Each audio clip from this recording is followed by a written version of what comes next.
Hello everyone, स्वागत है आप सभी का आपके अपने YouTube चैनल परीक्षा हॉल 24/7 पे। दोस्तों, जैसा कि आपको पता है जेएसएससी सीजीएल के एग्जामिनेशन में कंप्यूटर से 20 प्रश्न पूछे जाएंगे। एक बहुत ही बड़ा सेक्शन है, आप इसको इग्नोर करके नहीं जा सकते। अगर आपने इसमें लीड किया तो यकीन मानिए आपके मेरिट लिस्ट में आने के चांसेस बिल्कुल बढ़ जाएंगे। यहाँ पर हम कंप्यूटर को इस प्रकार से तैयार करेंगे कि हमारे पढ़ाए हुए या फिर जो भी कंटेंट यहाँ से दिया जाएगा उसमें आप 20 में से 20 प्रश्न आपके एग्जाम में लड़े और आप 18 से अधिक सवाल सही करके आ पाएँ, जिससे कि आपके मेरिट लिस्ट में आने के चांसेस बिल्कुल बढ़ जाएँगे। आज हम बात करेंगे कंप्यूटर में कंप्यूटर जनरेशंस की। बहुत अच्छे से इत्मीनान से पूरे वीडियो को देखिएगा, आपका पूरा कन्फ्यूजन दूर हो जाएगा और आपको रटना बिल्कुल भी नहीं पड़ेगा। इस बात की गारंटी है, बस आपको समझना है। तो चलिए कंप्यूटर जनरेशंस की बात करेंगे, यानी कि कंप्यूटर की पीढ़ी। अगर बात करते हैं कंप्यूटर के पीढ़ी से पहले, हमने देखा था कंप्यूटर के इतिहास के बारे में कि आखिर कंप्यूटर का ये जो अभी जो कंप्यूटर के हम लोग एरा में कंप्यूटर एज में जी रहे हैं, अभी ऐसा कोई भी फील्ड नहीं है जहां पर कंप्यूटर का उपयोग ना हो रहा हो। तो जो कंप्यूटर एज में है, हर जगह आपको कंप्यूटर, इंटरनेट, ईमेल, वेबसाइट हर जगह आपको दिखने को मिल रहा है आर्टिफिशियल इंटेलिजेंस। तो ये एक दिन में हुआ है या फिर इसका एक लंबा इतिहास रहा है। जैसे कि मानव सभ्यता के बारे में हम बात करेंगे तो शुरुआत में जो एंशिएंट टाइम में, प्राचीन समय में जो मानव था, क्या अभी अभी के मानव के जैसा ही था? क्या डेवलपमेंट कुछ भी नहीं हुआ है? हुआ है। अगर हम अपनी पीढ़ी से, हमारा जो जनरेशन है, इस जनरेशन के पहले की पीढ़ी की बात करें तो ये कम डेवलप था कि नहीं? लेकिन उसके बाद, उस पीढ़ी से बाद के हम पीढ़ी हैं तो हम उससे ज्यादा डेवलप होंगे और उसके पहले भी जो होगा वो उससे कम डेवलप होगा। उसके बाद जो हमारे बाद जो पीढ़ी आएगा वो हमसे ज्यादा डेवलप होगा। हर जगह ये चीज एप्लीकेबल होता है। जनरेशन का मतलब ही होता है इंप्रूवमेंट। एक जनरेशन से दूसरे जनरेशन पर हम जब जाते हैं, एक पीढ़ी से दूसरे पीढ़ी पर हम जाते हैं, तो इसका सीधा सा मतलब है कि नेक्स्ट जनरेशन हम लोग से ज्यादा इंप्रूव होगा, ज्यादा डेवलप होगा, हर चीज में हमसे आगे होगा। इस बात की गारंटी है। वैसे ही कंप्यूटर के इतिहास में जब हम बात करेंगे, अभी लगभग 5 जनरेशन, 5 पीढ़ी कंप्यूटर के हम लोग आज पढ़ने वाले हैं और फर्स्ट जनरेशन से 5th जनरेशन तक में कंप्यूटर में क्या क्या चेंजेज हुआ, उसके स्पीड, उसका साइज, उसका उसका जो इलेक्ट्रिसिटी प्रोवाइड कराने वाला जो इक्विपमेंट हम लोग उस पर लगा रहे हैं, सब कुछ, पावर वो कितना ले रहा है, एफिशिएंसी उसकी कैसी है, ये हम लोग एनालिसिस करेंगे। अलग अलग साइंटिस्ट के द्वारा जो फैक्ट हैं, जो फैक्चुअल डेटा है, वो भी आज के क्लास में हम लोग देखने वाले हैं। तो आपको ध्यान से ये देखना होगा। जनरेशन का मतलब क्या होता है? इंप्रूवमेंट, यानी कि डेवलपमेंट। अब बात करेंगे कंप्यूटर जनरेशन की,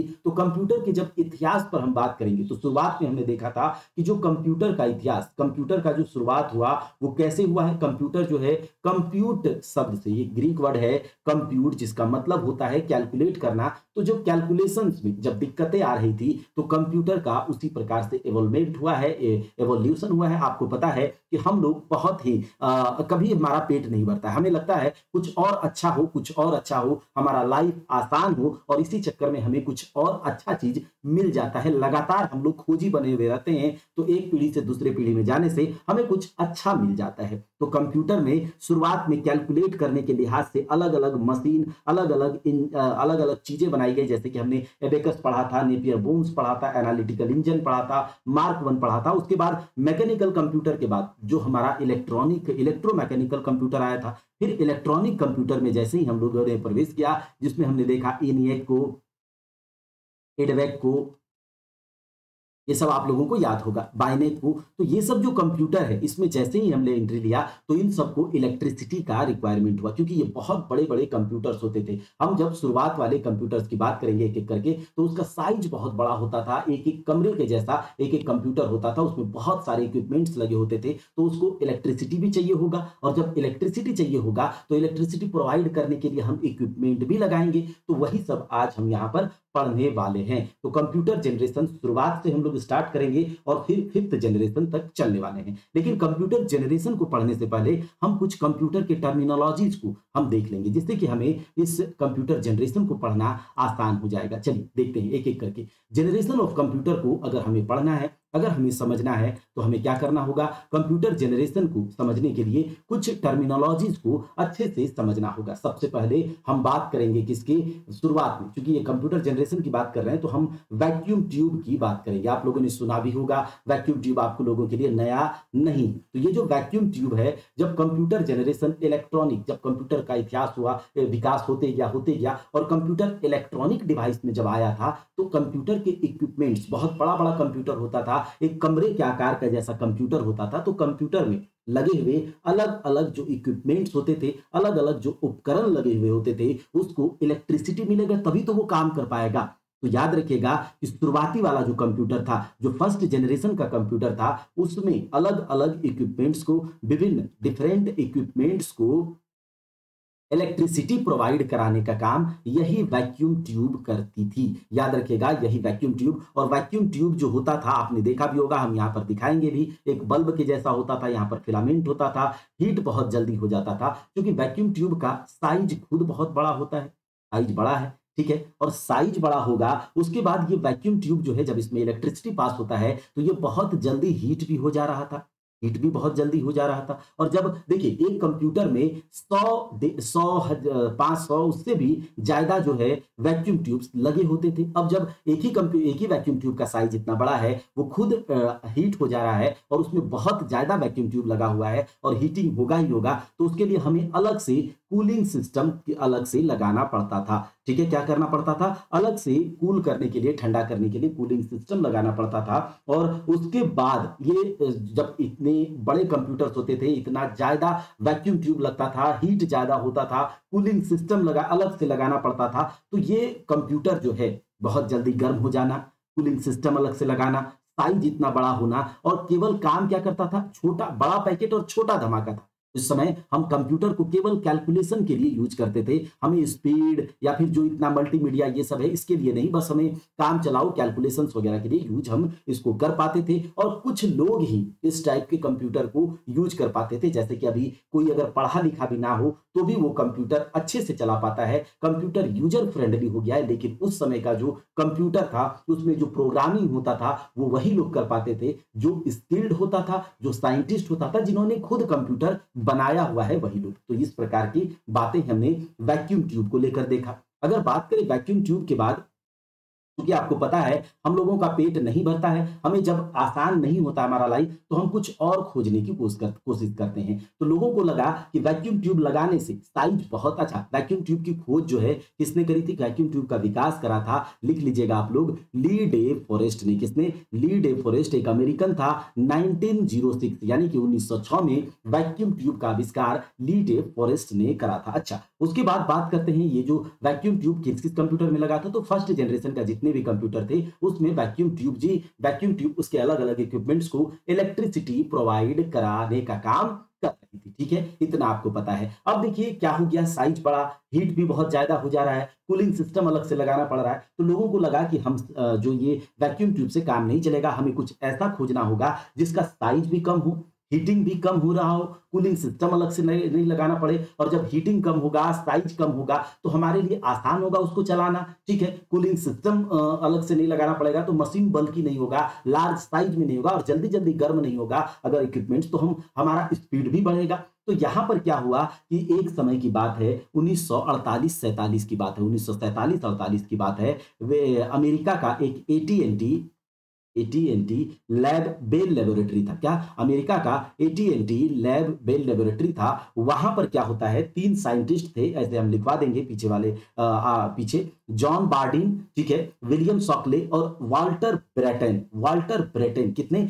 जॉन एटीएनटी बेल लेबोरेटरी में जॉन बार्डिन, विलियम शॉकले और वाल्टर ब्रेटेन ने क्या करा, विद्युत के, चूंकि इलेक्ट्रिसिटी तो चाहिए कंप्यूटर को, कंप्यूटर के अलग अलग इक्विपमेंट्स को इलेक्ट्रिसिटी चाहिए, तो इसने क्या करा, एक सेमीकंडक्टर डिवाइस, सेमीकंडक्टर, देखिए एक होता है इंसुलेटर, एक होता है कंडक्टर, और कंडक्टर के बीच में होता है सेमीकंडक्टर, जिसको कि ना तो बहुत ज्यादा इलेक्ट्रिसिटी चाहिए और ना ही कम, और बहुत ये क्या करता है, कम इलेक्ट्रिसिटी को आगे पहुंचा देता है, यानी कि इसका हीटिंग भी कम होता है। ठीक है, इसको इलेक्ट्रिसिटी प्रोवाइड कराने के लिए इक्विपमेंट्स को बहुत ज्यादा भी इलेक्ट्रिसिटी नहीं चाहिए, बहुत ज्यादा भी पावर नहीं चाहिए। तो यहाँ पर क्या है, सेमीकंडक्टर डिवाइस से बना हुआ एक इसने ट्रांजिस्टर का आविष्कार कर दिया। किसने? ये तीन साइंटिस्ट था, याद रखिएगा, बार्डेन, शॉकले और ब्रेटन। आगे हम इसी पीडीएफ में हमने लिखा भी है, तो वहां से आप लोग देख लीजिएगा, याद हो जाएगा। तो ट्रांजिस्टर का आविष्कार एटी बेल लेबोरेटरी में 1947-48 में कहां पर किया गया? यहीं पर अमेरिका में जॉन बार्डेन, शॉकले और ब्रेटन के द्वारा इलेक्ट्रिसिटी प्रोवाइड कराने के लिए ट्रांजिस्टर को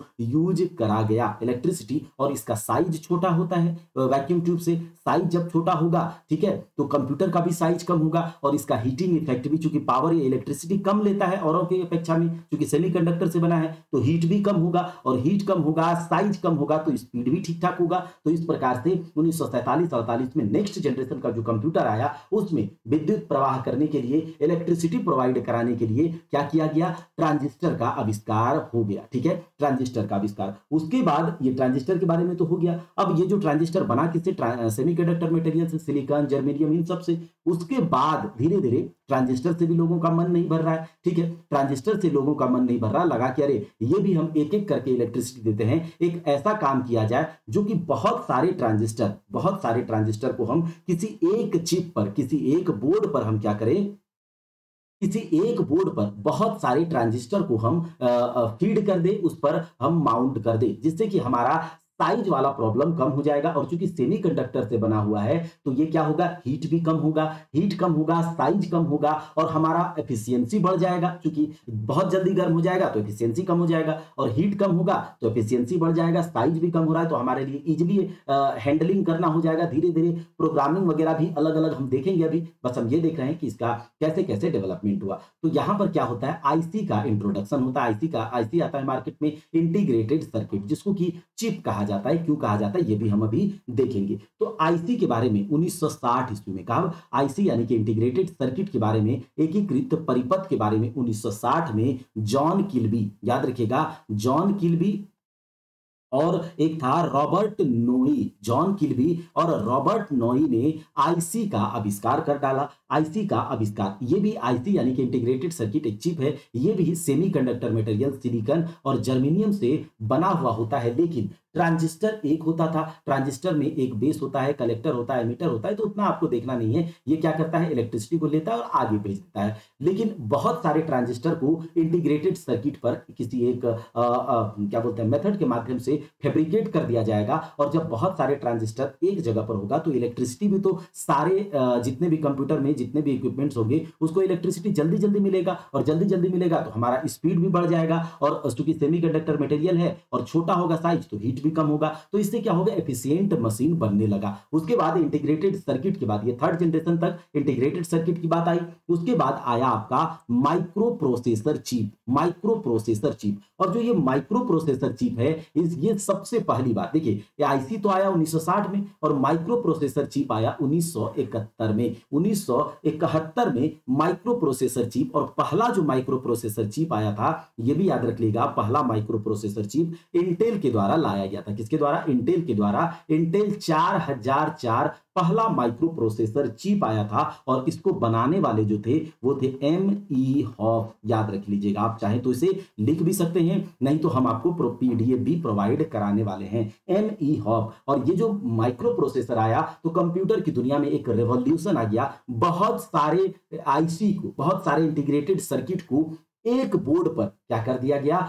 माउंट कर दिया जाएगा। लाखों करोड़ों चिप जो है, लाखों करोड़ डिवाइस एक बोर्ड पर, माइक्रो प्रोसेसर पर क्या हो जाएगा, माउंट हो जाएगा। और उससे कंप्यूटर के जितने भी इक्विपमेंट्स हैं, कंप्यूटर के जितने भी इक्विपमेंट्स हैं, सबको इलेक्ट्रिसिटी या आसानी से जल्दी जल्दी प्रोवाइड करा पाएगा। जिससे कि जल्दी होगा तो स्पीड एकदम बढ़ जाएगा, और स्पीड ही तो हमें चाहिए, स्पीड बढ़ जाएगा, साइज भी छोटा हो जाएगा, हीट भी कम होगा, तो इससे एफिशिएंसी भी कंप्यूटर का ज्यादा हो जाएगा। इस प्रकार से एक जनरेशन से दूसरे जनरेशन में जो है डेवलपमेंट शुरू हुआ। अब बात करते हैं सीपीयू की। तो ये जो माइक्रो प्रोसेसर है एक तरह से सीपीयू ही है, ठीक है। सीपीयू तो आप लोग जानते हैं कंप्यूटर का ब्रेन कहलाता है, जो कि प्रोसेस करता है कंप्यूटर के किसी भी, जब कंप्यूटर को इंस्ट्रक्शन दिया जाता है उसके बाद सीपीयू में जाकर वो प्रोसेस होता है और हमें आउटपुट मिल जाता है। तो सीपीयू के बारे में तो आपको पता होगा। मैग्नेटिक ड्रम, यहां पर आप देख रहे हैं ये जो है ये मैग्नेटिक ड्रम है। मैग्नेटिक ड्रम जो होता है एक तरह का क्या होता है, डाटा को स्टोर करने का स्टोरेज डिवाइस है।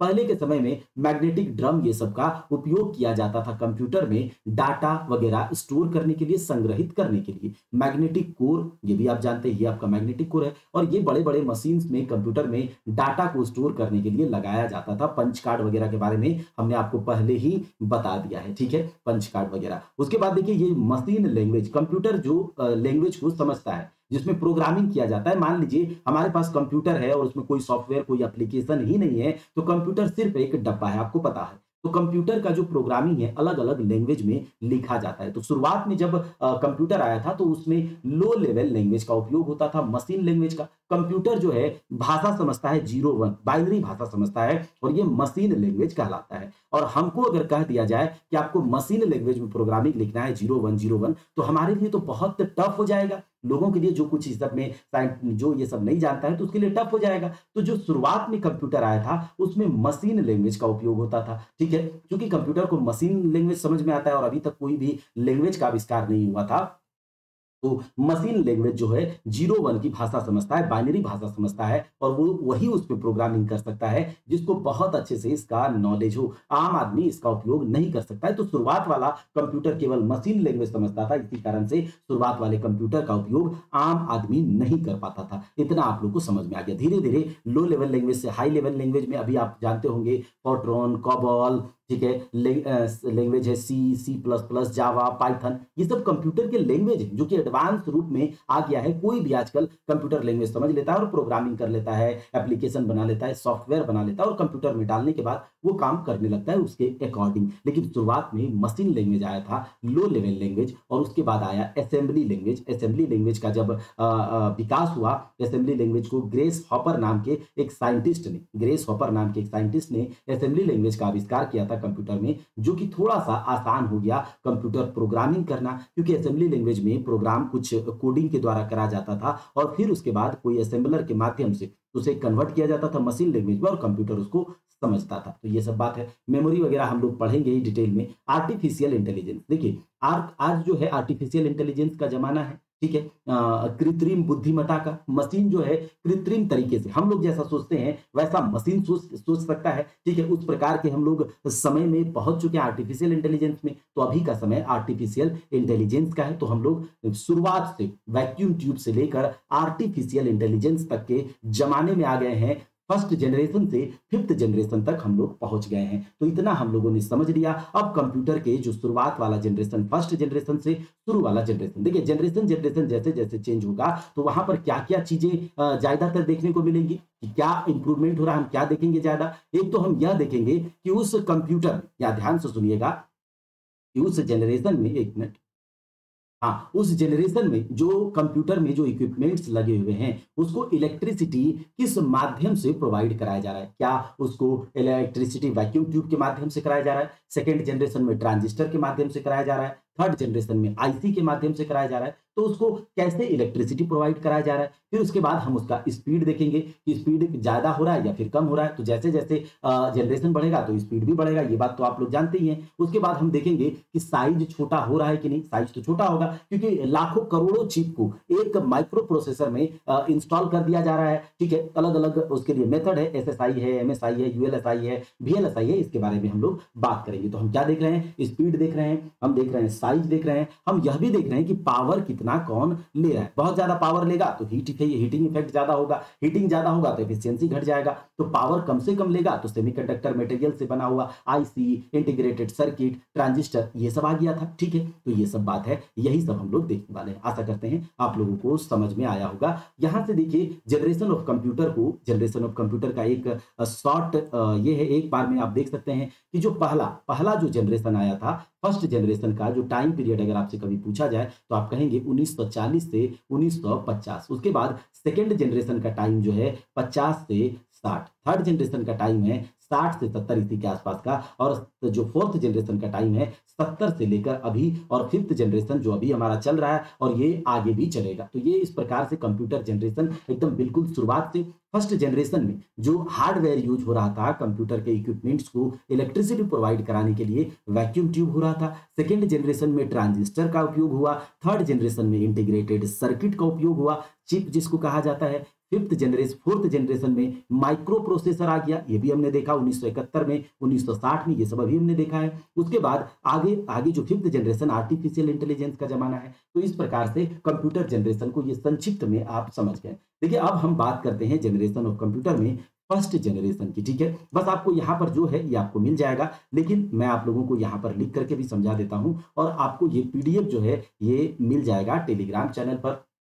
आपको ये पीडीएफ या फिर परीक्षा हॉल्ट एप्लीकेशन को डाउनलोड कीजिएगा, वहां पर पीडीएफ आपको प्रोवाइड करा दिया जाएगा। चलिए तो हम एक एक करके कंप्यूटर के जनरेशन की बात करते हैं। हम क्या देखते हैं, फर्स्ट जनरेशन का कंप्यूटर। फर्स्ट जनरेशन का कंप्यूटर बहुत बड़ा बड़ा कंप्यूटर होता था, ठीक है। आपको ये याद रखना है, बहुत बड़ा बड़ा एक एक कमरे के जैसा लार्ज साइज का कंप्यूटर होता था। लेकिन सबसे पहले आपको यह ध्यान रखना है, इतना अगर आप ध्यान रखते हैं तो आपसे सवाल नहीं छूटेगा। फर्स्ट जनरेशन के कंप्यूटर में इलेक्ट्रिसिटी उसके इक्विपमेंट्स को प्रोवाइड कराने के लिए हम जिस हार्डवेयर का प्रयोग करते थे वो क्या था भाई साहब, वो वैक्यूम ट्यूब था। क्या आप भूलेंगे कभी? नहीं भूलना है आपको। उसके बाद जो इसमें प्रोग्रामिंग करने के लिए जो लैंग्वेज का यूज होता था, वो क्या, किस लैंग्वेज का यूज होता था उस समय के कंप्यूटर में? वही लोग इस लैंग्वेज को प्रोग्राम कर पाते थे जो इसके लिए जानते थे, जानकार होते थे, साइंटिस्ट होते थे जो बनाते थे। तो वो मशीन लेवल लैंग्वेज था जिसे लो लेवल लैंग्वेज कहा जाता था। 0-1 की भाषा कंप्यूटर समझता है तो उसी भाषा में प्रोग्रामिंग करके उसको दिया जाता था। आम लोगों के लिए ये कंप्यूटर नहीं था क्योंकि कोई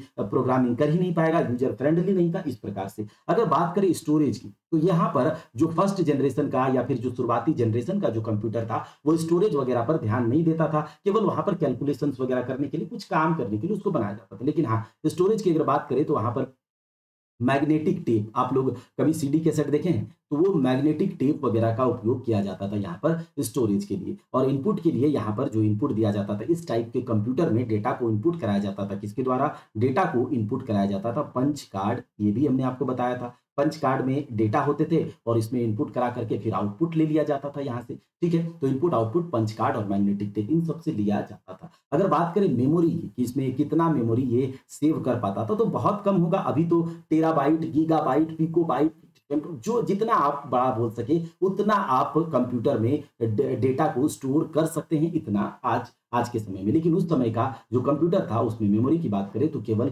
1 केबी तक ये स्टोर कर पाता था। अगर बात करें स्पीड की, तो स्पीड पर तो उतना कुछ ध्यान नहीं था उस समय। लेकिन हाँ, स्पीड इसका अगर कभी पूछा जाए कि फर्स्ट जनरेशन का कंप्यूटर का स्पीड कितना था, ये कितना देर में रेस्पॉन्स करता था आउटपुट, तो याद रखेगा मिली सेकेंड में। कितना? 10⁻³ - 3 सेकेंड। देखिए ये बहुत, अभी के उस समय के लिए ये ठीक ठाक स्पीड था। लेकिन अभी आपको अगर कंप्यूटर मिली सेकेंड में घूम घूम करके ये रेस्पॉन्स करना शुरू कर दे तो कंप्यूटर बहुत स्लो हो जाएगा। तो इस समय का स्पीड आपको याद रखना है मिली सेकेंड में। अगर बात करते हैं कि उस समय के कंप्यूटर का उपयोग क्या आम लोग कर पाता था? क्या उस समय के कंप्यूटर का उपयोग आम लोग कर पाते थे? नहीं, उस समय के कंप्यूटर का उपयोग केवल वैज्ञानिक और सैनिक कामों के लिए किया जाता था। वैज्ञानिक यानी कि साइंटिस्ट लोग कर पाते थे और सैन्य कार्यों के लिए उस समय के कंप्यूटर का उपयोग किया जाता था। अगर बात करें फर्स्ट जनरेशन के कंप्यूटर की, तो आपको पता होगा यूनिवैक, इसके पहले हमने देखा भी था इनएक। उसके बाद आपको याद रखना चाहिए यूनिवैक, इनएक, इडवैक, ये सब जो था। अच्छा, अगर आपसे पूछा जाए कि ये जो एनिएक है, एनिएक का फुल फॉर्म क्या था, तो मैंने बताया था आप लोगों को एनिएक कंप्यूटर का full form electronic numerical integrator and calculator, क्योंकि कैलकुलेशंस वगैरह के लिए ही उसका उपयोग होता था। अगर बात करें यूनिवैक की, तो यूनिवैक का फुल फॉर्म क्या था, अगर आप लोगों को मैंने बताया था, याद होगा आप लोगों को, यूनिवर्सल ऑटोमेटिक कंप्यूटर। यूनिवैक का क्या था? Universal automatic computer. उसके बाद इडवैक, तो इडवैक का फुल फॉर्म क्या है, आप चाहें तो लिख लें, electronic discrete variable automatic computer. तो ये जो यूनिवैक था, इनिएक था, बायनेक था, एडवैक था, इन सब टाइप के कंप्यूटर में वैक्यूम ट्यूब का उपयोग होता था। इलेक्ट्रिसिटी को प्रोवाइड कराने के लिए करा जाता था। मशीन लेवल लैंग्वेज का प्रयोग किया जाता था। लो लेवल लैंग्वेज होता था। स्टोरेज मैग्नेटिक टेप टाइप में इनपुट के लिए पंच कार्ड का उपयोग किया जाता था। मेमोरी 1 केबी के आसपास, स्पीड बहुत कम मिली सेकेंड में, ठीक है। वैज्ञानिक और सैन्य कामों के लिए, नॉर्मल लोगों के लिए इसका उपयोग नहीं था। तो ये जो कंप्यूटर का जनरेशन है 40-50 के समय का है। वैक्यूम ट्यूब उपयोग होता था, ये भी यहाँ पर पीडीएफ में लिखा गया है। मेन मेमोरी के लिए हम लोग मैग्नेटिक टेप, मैग्नेटिक ड्रम का यूज करते थे। मशीन लैंग्वेज, प्रोग्रामिंग लैंग्वेज के लिए मशीन लैंग्वेज का यूज करा जाता था, ये भी हम लोगों ने देख लिया, ठीक है। उसके बाद हमने देखा कि साइज बहुत ज़्यादा है, क्योंकि इसका ये जो वैक्यूम ट्यूब है वो खुद बड़ा होता था, और ये 100, 150, 1000, 500 वैक्यूम ट्यूब एक कंप्यूटर में लगता था। तो सोचिए कितना बड़ा हो जाएगा, ठीक है। उसके बाद पंच कार्ड वगैरह के लिए, इनपुट वगैरह के लिए उपयोग किया जाता था, ठीक है। और ये कंप्यूटर का, फर्स्ट जनरेशन के कंप्यूटर का ये कुछ एग्जाम्पल है। अगर बात करें फर्स्ट जनरेशन के कंप्यूटर का एडवांटेज और डिसएडवांटेज की, तो यहाँ पर आप कंप्यूटर, फर्स्ट जनरेशन के कंप्यूटर के एडवांटेज और डिसएडवांटेज को देख लीजिएगा। एडवांटेज की बात करें तो this computer fast and could calculate data in millisecond. अभी हमने देखा उस समय के लिए, ये 1940-50 की बात है, आज से 70, 80, 90 साल पहले की बात है। उस समय क्योंकि कैलकुलेशन लोगों के हाथों से नहीं कर सकता था, तो यहाँ पर क्या है कि उस समय कोई ऐसा मशीन आ गया जो कैलकुलेशन जो है मिली सेकेंड में करके दे रहा है, तो उस समय के लिए तो ये अच्छा ही था, ठीक है। उसके बाद अगर बात करें, इससे पहले जो कंप्यूटर्स आ रहे थे वो इलेक्ट्रिसिटी के लिए उपयोग होता था, या फिर उससे पहले मैनुअली यूज होता था। लेकिन एक ऐसा वैक्यूम ट्यूब उस समय उपयोग हुआ। वैक्यूम ट्यूब 1906 में बनाया गया था, किसके द्वारा? ली डे फॉरेस्ट के द्वारा। तो वैक्यूम ट्यूब का उपयोग करके यहाँ पर हम लोग कंप्यूटर के सर्किटरी को, कंप्यूटर के इक्विपमेंट्स को इलेक्ट्रिसिटी प्रोवाइड कराने लगे। तो वैक्यूम ट्यूब उस समय इलेक्ट्रॉनिक कंप्यूटर बनाने में बहुत योगदान दिया था। इजिली ये जो कंप्यूटर थे, क्योंकि ये बना दिया गया तो इजिली अवेलेबल था, उस समय के लिए उतना ज्यादा महंगा नहीं था, ये सब बात है। डिसएडवांटेज की बात करें तो ये कंप्यूटर का साइज बहुत ज्यादा है, ठीक है। अगर डिसएडवांटेज की बात करें तो इन फर्स्ट जनरेशन के कंप्यूटर का साइज बहुत ज़्यादा, लार्ज अमाउंट में इसको एनर्जी चाहिए होता था। इतना ज़्यादा वैक्यूम ट्यूब लगता था तो हीट बहुत ज़्यादा हो जाता था, और हीट क्योंकि बहुत हजार, थाउजेंड्स ऑफ वैक्यूम ट्यूब एक कंप्यूटर में लगते थे, ठीक है। इस कंप्यूटर का हीटिंग बहुत ज़्यादा हो जाएगा। लार्ज साइज है, रिलायबल नहीं है, तो इतना ज़्यादा इस पर भरोसा नहीं किया जा सकता था। कूलिंग सिस्टम को लगाना पड़ता था अलग से, ठीक है। और इस चूंकि इतना ज़्यादा बड़ा मशीन है, इसमें इतने इक्विपमेंट्स लगे हैं, इतने वैक्यूम ट्यूब्स लगे हुए हैं, हीटिंग बहुत ज़्यादा हो जा रहा है, कूलिंग अलग से करना पड़ रहा है, तो मेंटेनेंस के लिए हमें बहुत ज्यादा मेंटेनेंस पर ध्यान रखना होता था। पोर्टेबल नहीं था, यानी कि हम एक जगह से दूसरे जगह नहीं लेके जा सकते। यहाँ पर देख रहे हैं, ये है आपका फर्स्ट जनरेशन का कंप्यूटर। तो क्या आप एक जगह से अभी लैपटॉप को हम कहीं भी लेकर जा सकते हैं, उस समय के कंप्यूटर को नहीं लेकर जा सकते थे। कॉस्टली पड़ता था, ठीक है। कमर्शियल यूज के लिए नहीं किया जा, मतलब उस समय साइंटिफिक कामों के लिए ही इसका उपयोग करा जा सकता था। लिमिटेड कमर्शियल यूज था। अच्छा, लो स्पीड जो बहुत कम था, ठीक है। उसके बाद मशीन लेवल लैंग्वेज को ही ये समझता था, यानी कि मशीन लैंग्वेज में ही हम प्रोग्राम कर पाते थे। तो ये सब इसके कुछ डिसएडवांटेज है। अब हम बात कर लेते हैं सेकेंड जनरेशन के कंप्यूटर की। तो देखिए, अगर बात करें सेकेंड जनरेशन के कंप्यूटर की, तो पहले मैं आप लोगों को सेकेंड जनरेशन का कुछ बातें बता दूं। सबसे पहले आप लोगों को क्या जानना है कि सेकेंड जनरेशन में जो हार्डवेयर उपयोग किया जाने लगा कंप्यूटर के अलग अलग इक्विपमेंट्स को इलेक्ट्रिसिटी प्रोवाइड कराने के लिए, किसका? तो उस समय तक ट्रांजिस्टर का आविष्कार हो चुका था। AT&T एंड बेल लेबोरेटरी में 1947-48 में ट्रांजिस्टर का, सेमीकंडक्टर से बनने वाले ट्रांजिस्टर, सिलिकॉन जर्मेनियम से बनने वाले ट्रांजिस्टर का आविष्कार हो गया। और ये ट्रांजिस्टर क्या कर रहा है? वैक्यूम ट्यूब, जो कि बल्कि साइज में बल्कि होता था, हीट बहुत ज्यादा हो जाता था, उसको रिप्लेस कर दिया और ट्रांजिस्टर आ गया किस? वैक्यूम ट्यूब के जगह पर। तो इसका साइज भी कम हो गया फर्स्ट जनरेशन के कंपैरिजन में, हीटिंग भी ये कम हो रहा है, पावर भी कम ले रहा है, तो ये थोड़ा सा अच्छा हो गया ट्रांजिस्टर। लेकिन एक एक करके हमको ट्रांजिस्टर लगाना पड़ता था। अभी भी यहाँ पर साइज बड़ा ही होता था, क्योंकि एक ट्रांजिस्टर एक एक करके लगाना पड़ता था, ठीक है। उस समय ट्रांजिस्टर आया। फिर उसके बाद अगर स्टोरेज की बात करें कि ये स्टोरेज कहाँ पर कर रहा है, स्टोरेज डिवाइस के लिए क्या था, तो वही जो उसके लिए था, मैग्नेटिक टेप, मैग्नेटिक ड्रम, ये सब। अगर स्पीड की बात करें, चूंकि ट्रांजिस्टर साइज में छोटा हो गया, हीट कम होने लगा, पावर ज्यादा कम खाने लगा, तो इसका स्पीड भी बढ़ गया, ठीक है। क्योंकि एफिशिएंसी बढ़ जाएगा, स्पीड बढ़ जाएगा, और जब इलेक्ट्रिसिटी कम लेकर के अलग अलग इक्विपमेंट्स को जल्दी जल्दी इलेक्ट्रिसिटी प्रोवाइड कराएगा तो स्पीड कम बढ़ जाएगा। तो उस समय फर्स्ट जनरेशन के कंप्यूटर में स्पीड मिली सेकेंड में चाहिए होता था, तो ये माइक्रो सेकेंड में आ गया, 10⁻⁻6 सेकेंड। तो स्पीड थोड़ा सा अच्छा हो गया, आप लोग समझ पा रहे होंगे, ठीक है। उसके बाद बात करें कि कंप्यूटर जो फर्स्ट जनरेशन का कंप्यूटर था उसका उपयोग आम लोगों के लिए कमर्शियली उपयोग नहीं किया जा सकता था, ठीक है, केवल वैज्ञानिक साइंटिफिक उपयोग के लिए या फिर सैन्य कामों के लिए किया जाता था। लेकिन अब जो नेक्स्ट कंप्यूटर जो सेकेंड जनरेशन का जो कंप्यूटर आया, ये यहाँ पर व्यवसाय यानी कि कमर्शियल उपयोग के लिए भी ये उपयोग में आने लगा, ठीक है। व्यवसाय उद्योगों के लिए, कमर्शियल यूज के लिए ये अच्छे से मार्केट में सेकेंड जनरेशन का कंप्यूटर ले आया गया, क्योंकि इस समय के कंप्यूटर थोड़ा सा यूजर फ्रेंडली हो गया, क्योंकि ये मशीन लेवल लैंग्वेज को नहीं समझ रहा है, ये समझ रहा था असेंबली लेवल लैंग्वेज को, जो कि एक हाई लेवल लैंग्वेज है। जैसे इससे पहले हमने देखा कि फर्स्ट जनरेशन का जो कंप्यूटर था वो मशीन लेवल लैंग्वेज को समझ रहा है, लेकिन ये जो सेकेंड जनरेशन का कंप्यूटर है ये high level language assembly language है, और उससे ये उस पर ये काम करने लगा। और असेंबली लैंग्वेज को आविष्कार, असेंबली लैंग्वेज का विकास किया गया था डॉक्टर ग्रेस हॉपर के द्वारा, याद रखिएगा इस बात को। और जब असेंबली लैंग्वेज में प्रोग्रामिंग होने लगा तो जो कंप्यूटर है इसका प्रोग्रामिंग आसान हो गया थोड़ा सा, क्योंकि मशीन लैंग्वेज में लिखना और उसके अलावा कुछ कोडिंग में कंप्यूटर लिखना वो थोड़ा सा आसान होता है। तो ये बात हमने देखा। और यहाँ पर जो ऑपरेटिंग सिस्टम, अभी आप जानते हैं कि हमारा ऑपरेटिंग सिस्टम, आप लोगों को मैं पढ़ाऊंगा ऑपरेटिंग सिस्टम क्या होता है। तो एक सॉफ्टवेयर है, ठीक है, जिससे कंप्यूटर चल रहा है। अगर ऑपरेटिंग सिस्टम कंप्यूटर में नहीं होता तो हमारा कंप्यूटर नहीं चल पाता। आपका ऑपरेटिंग सिस्टम एंड्रॉइड आपने सुना होगा, विंडोज, ये सब क्या है, ऑपरेटिंग सिस्टम है। तो जो सेकेंड जनरेशन का ऑपरेटिंग सिस्टम आया वो बैच ऑपरेटिंग सिस्टम, ये याद रख लीजिएगा। सेकेंड जनरेशन के कंप्यूटर में बैच ऑपरेटिंग सिस्टम का उपयोग शुरू हुआ। बैच ऑपरेटिंग सिस्टम में क्या होता है कि कंप्यूटर को कुछ काम प्रोवाइड करा दिया गया या फिर बैच में बांट दिया गया, ठीक है। एक बैच, दूसरा बैच, जब तक एक बैच का काम कंप्लीट नहीं होगा तब तक दूसरे बैच का काम शुरुआत नहीं होगा। जैसे कि अभी हम एक ही टाइम पर क्लास ले रहे हैं, एक ही टाइम पर यहाँ से टैबलेट से इनपुट भी दे पा रहे हैं, एक ही टाइम पर अगर हम चाहेंगे तो यहाँ इंटरनेट चला पाएंगे, एक ही टाइम पर हम चाहेंगे तो मूवीज देख पाएंगे। लेकिन वहां पर क्या है, जैसे इसको कोई एक काम प्रोवाइड करा दिया गया एक बैच बना करके, तो उस बैच का कंप्लीट होगा तब दूसरे बैच के पास जाएगा। तो इस प्रकार से बैच ऑपरेटिंग सिस्टम से ये काम शुरू किया सेकेंड जनरेशन का कंप्यूटर, ठीक है। अच्छा, हमने कहा कि असेंबली लेवल लैंग्वेज का यहाँ पर शुरुआत हुआ। तो कुछ लैंग्वेज जो कि आपसे पूछा जाएगा, बस आपको इतना ध्यान रखना है, कुछ लैंग्वेज जो कि आपसे पूछा जा सकता है कि सेकेंड जनरेशन में कौन से लैंग्वेज का उपयोग हुआ। तो कोबोल याद रखिएगा, आपसे ये नहीं पूछेगा कि आप प्रोग्राम करके दीजिए, नहीं,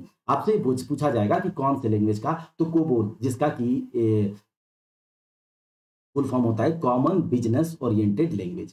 कॉमन बिजनेस ओरिएंटेड लैंग्वेज यानी कि कमर्शियली, उद्योगों के लिए, व्यवसाय के लिए ये कंप्यूटर मार्केट में आ गया। और उसमें जो कंप्यूटर प्रोग्रामिंग का यूज किया गया लैंग्वेज का वो था COBOL, common business oriented language, याद रखिएगा, कॉमन बिजनेस ओरिएंटेड लैंग्वेज। और एक लैंग्वेज फोरट्रान, क्या, फोरट्रान, जिसका फुल फॉर्म होता है फॉर्मूला ट्रांजेक्शन, फॉर्मूला ट्रांसफॉर्मेशन, इस तरह से। तो बस आपको ये याद रखना है कि दो लैंग्वेज कोबोल और फोरट्रान, तो ये आपको याद रखना है। अगर टाइम पीरियड की बात करें तो 1957 से, टाइम पीरियड की बात करें तो 57 से 63 ये सब में सेकेंड जनरेशन का कंप्यूटर उपयोग हुआ। और यहाँ पर जो सेकेंड जनरेशन के कंप्यूटर को हम ट्रांजिस्टर कंप्यूटर भी कह सकते हैं कि नहीं, क्योंकि वहां पर हार्डवेयर के रूप में किसका उपयोग हो रहा है, ट्रांजिस्टर का उपयोग हो रहा है। तो ट्रांजिस्टर कंप्यूटर हम कह सकते हैं, इतना हम लोगों ने देखा। अगर बात करें सेकेंड जनरेशन के कंप्यूटर के कुछ एग्जाम्पल्स की, तो आप याद रखिएगा आईबीएम, पहले सेकेंड जनरेशन में कंप्यूटर लाया, IBM 1920, IBM 7094,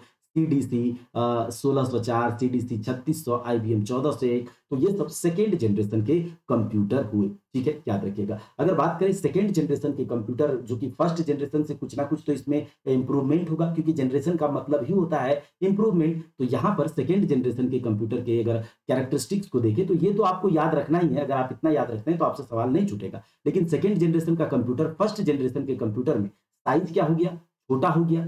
changes in circuit क्या हुआ कि द मेन चेंज जो सर्किट में हुआ कि वैक्यूम ट्यूब को रिप्लेस करके ट्रांजिस्टर का यहाँ पर उपयोग हुआ। अच्छा, ट्रांजिस्टर सेमीकंडक्टर से बना है और वैक्यूम ट्यूब जो कि इलेक्ट्रिसिटी उसको ज्यादा चाहिए होता था, पावर ज्यादा चाहिए होता था, तो हीट ज्यादा होता था। लेकिन ट्रांजिस्टर सेमीकंडक्टर है, इसका साइज छोटा है, कम समय में काम कर रहा है, स्पीड बढ़ गया, तो यहाँ पर पावर एनर्जी का रिक्वायरमेंट भी सेकेंड जनरेशन के कंप्यूटर में फर्स्ट जनरेशन के कंप्यूटर के कंपैरिजन में घट गया। अगर बात करें लैंग्वेज कौन सा यूज किया गया, तो high level language assembly language, और उसका जो लैंग्वेज था कोबोल और फोर्ट्रान। स्पीड क्या हो गया, माइक्रो सेकेंड में, जो कि अभी हमने देखा है। ठीक है, कॉस्ट जो है थोड़ा सा पहले के कंपैरिजन में घट गया। तो ये सब हमने यहाँ लिख भी दिया है और पीडीएफ में भी वही सब चीज लिखा गया है, तो आप उसे देख लीजिएगा। अब हम बात करते हैं किसके बारे में, अब बात करते हैं जो सेकेंड जनरेशन के एडवांटेज और डिसएडवांटेज की। तो यहाँ पर आप देख सकते हैं एडवांटेज को कि स्मॉल साइज क्या हो गया, घट गया, पहले जनरेशन के कंपैरिजन में साइज क्या हो गया, घट गया। थोड़ा सा रिलायबिलिटी इसका बढ़ गया, विश्वसनीयता बढ़ गया। हीट जो है कम होने लगा, हीट कम होगा, साइज छोटा हो गया, स्पीड बढ़ गया, एफिशिएंसी बढ़ गया। तो ये सब कुछ एडवांटेज है सेकेंड जनरेशन के कंप्यूटर का कंपैरिजन अगर करें फर्स्ट जनरेशन के कंप्यूटर से। आप पीडीएफ ले लीजिएगा, उसके बाद आपको सब कुछ याद हो जाएगा। अब हम बात करेंगे थर्ड जनरेशन के कंप्यूटर की। तो हम इस पीडीएफ को समझाने से पहले, पीडीएफ को देखने से पहले आप लोगों को लिखकर ही समझा देते हैं कि जो थर्ड जनरेशन के कंप्यूटर में क्या क्या चीजें हुई। तो हम लोगों ने देखा था कि थर्ड जनरेशन का कंप्यूटर का अगर टाइम पीरियड देखें तो 1964 से, ठीक है, टाइम पीरियड की बात करें तो 1964 से 1975 ये थर्ड जनरेशन के कंप्यूटर का टाइम पीरियड है, थर्ड जनरेशन के कंप्यूटर का। और थर्ड जनरेशन के कंप्यूटर में क्या आ गया भाई साहब कि इलेक्ट्रिक क्या हार्डवेयर यूज होने लगा, इंटीग्रेटेड सर्किट। क्या हो गया, इंटीग्रेटेड सर्किट, एकीकृत परिपथ, जिसे कि हम चिप कहते हैं। क्या कहते हैं, चिप कहते हैं, याद रखिएगा। इंटीग्रेटेड सर्किट का आविष्कार हुआ, ठीक है, इंटीग्रेटेड सर्किट का यहाँ पर आविष्कार हुआ। और आप लोग जानते हैं कि इंटीग्रेटेड सर्किट को बनाया किसके द्वारा गया, ठीक है, तो 1960 में। कब, 1960 में जॉन किल्बी, अभी आपको मैंने बताया था, जॉन किल्बी और रॉबर्ट नोई के द्वारा ये इंटीग्रेटेड सर्किट का आविष्कार किया गया। कि देखिए ट्रांजिस्टर भी एक एक करके लगाना पड़ता है, भले सेमीकंडक्टर मटेरियल से बनाया गया लेकिन साइज अभी भी बड़ा है। तो हम एक काम करते हैं, बहुत सारे ट्रांजिस्टर को एक चिप के ऊपर, एक बोर्ड के ऊपर हम माउंट करवा सकते हैं, इंस्टॉल करवा सकते हैं, जिससे साइज और छोटा हो जाएगा। और जब बहुत सारा ट्रांजिस्टर लग जाएगा एक जगह पे, साइज भी छोटा हो जाएगा, इलेक्ट्रिसिटी भी हम सारे इक्विपमेंट्स को जल्दी जल्दी प्रोवाइड करा पाएंगे। तो हमारा स्पीड भी क्या हो जाएगा, बढ़ जाएगा, साइज छोटा हो गया, स्पीड बढ़ गया, हीटिंग इफेक्ट भी कम हो गया, तो एफिशिएंसी बढ़ जाएगा। तो ये कुछ इंप्रूवमेंट हमको दिखा। तो याद रखिएगा इंटीग्रेटेड सर्किट का जो उपयोग है कौन से जनरेशन में हुआ है भाई साहब, तो आप बोलेंगे थर्ड जनरेशन के कंप्यूटर में। कब, थर्ड जनरेशन के कंप्यूटर में। और ये भी आप याद रखिएगा कि जो यहाँ पर इंटीग्रेटेड सर्किट आया था और एक सर्किट पर लाखों करोड़ों या हजारों जो ट्रांजिस्टर को इंस्टॉल किया गया, तो जिस मेथड के द्वारा, जिस विधि के द्वारा किया गया, तो वो आपका जो टेक्नोलॉजी है उसको एसएसआई और एमएसआई आप लोग याद रखिएगा। एसएसआई यानी कि small scale integration, small level पर जो है आईसी के ऊपर इंटीग्रेट करना ट्रांजिस्टर को। और ये है आपका मीडियम स्केल इंटीग्रेशन। तो स्मॉल लेवल पे और मीडियम लेवल पे अभी ट्रांजिस्टर का जो है माउंट इंस्टॉलेशन आईसी के ऊपर हो रहा है। तो याद रखिएगा एसएसआई और एमएसआई, स्मॉल स्केल लेवल पे और मीडियम लेवल पे जो ट्रांजिस्टर का इंटीग्रेशन है आईसी के ऊपर हो गया, तो उसी को कहा जाता है, बहुत सारे ट्रांजिस्टर को इंटीग्रेट कर दिया गया एक चिप के ऊपर, तो उसे कह दिया गया इंटीग्रेटेड सर्किट। और साइज छोटा हो गया, स्पीड बढ़ गया, हीटिंग इफेक्ट कम हो गया, एफिशिएंसी बढ़ गया। ये सब बात आया थर्ड जनरेशन में। अगर स्टोरेज की बात करें तो स्टोरेज के लिए अभी भी मैग्नेटिक टेप का उपयोग हो रहा है। और यहाँ पर जो है थर्ड जनरेशन के कंप्यूटर में स्टोरेज के लिए मैग्नेटिक डिस्क का भी जो है इवोल्यूशन हो गया, मैग्नेटिक डिस्क और मैग्नेटिक टेप। अगर बात करें, आपने सुना होगा मेमोरी में हमने आपको पढ़ाया भी है रैम और रोम के बारे में, यानी कि रैंडम एक्सेस मेमोरी और रीड ओनली मेमोरी। तो रैम का जो अभी आप कहते हैं कि हमको 4 जीबी रैम वाला मोबाइल चाहिए, 8 जीबी रैम वाला मोबाइल चाहिए, 16 जीबी रैम वाला कंप्यूटर चाहिए, 64 जीबी। तो रैम जैसे जैसे रैम का कैपेसिटी बढ़ता है, तो आप लोग क्या कहते हैं कि हमारा कंप्यूटर क्या है, एक समय में हम बहुत सारे काम को कर पाएंगे, हमारा कंप्यूटर लैग नहीं करेगा। ठीक है, ये सब आप मोटा मोटी तौर पर जानते हैं कि नहीं। Read only memory, random access memory. तो read random access memory, RAM जो है मैंने आपको बताया था, राम यानी कि आरएम राम। और राम बेचारा सीधा साधा है, भुलक्कड़ है थोड़ा सा, ठीक है, ये भूल जाता है, नन वोलाटाइल नहीं बल्कि वोलाटाइल मेमोरी है। ये क्या करता है, ये सीधा साधा है, तो लोगों को थोड़े देर के लिए अपनी जगह पर काम करने देता है। क्या करता है, ये चीजों को काम करने के लिए जगह प्रोवाइड कराता है कि आप लोग काम कर लीजिए, और जैसे ही लाइट कट होगा तुरंत भगा देता है। ठीक है, तो रैम का आविष्कार या रैम का जो इंट्रोडक्शन है, रैम रैंडम एक्सेस मेमोरी का जो इंट्रोडक्शन है, जो परिचय है, वो थर्ड जनरेशन वाले कंप्यूटर में होता है। जिससे कि कंप्यूटर का स्पीड जो है और बढ़ गया। कंप्यूटर में जो हम काम कर पा रहे हैं, जो परफॉर्मेंस कर पा रहे हैं, जो टास्क कर पा रहे हैं, उसका फ्रीक्वेंसी भी बढ़ जाएगा इस रैम के कारण। तो याद रखिएगा, रैम आप लोगों को पता होगा, अगर नहीं है तो बस आप इतना समझिए कि रैम क्या है, जगह प्रोवाइड कराता है जिस प्रकार से कि बहुत ज़्यादा देखिए एक फील्ड है, मान लीजिए कि एक छोटा फील्ड है और उसमें 10,000 लोग हैं और एक बड़ा फील्ड है उसमें भी 10,000 लोग हैं, तो ज़्यादा भीड़-भाड़ और ज़्यादा जो मार-पीट होगा किसमें होगा? छोटे फील्ड में होगा। तो फील्ड देने का काम, जितना बड़ा रैम उतना बड़ा फील्ड होगा और वहाँ पर काम आसानी से हम कर पाएँगे। इसीलिए स्पीड बढ़ जाता है रैम के कारण। रैम का इंट्रोडक्शन 3rd जनरेशन वाले कंप्यूटर में हो गया, ठीक है? इतना आपको याद रखना है। रैम का इंट्रोडक्शन इसमें हुआ। अगर बात करें स्पीड, तो क्या हो गया?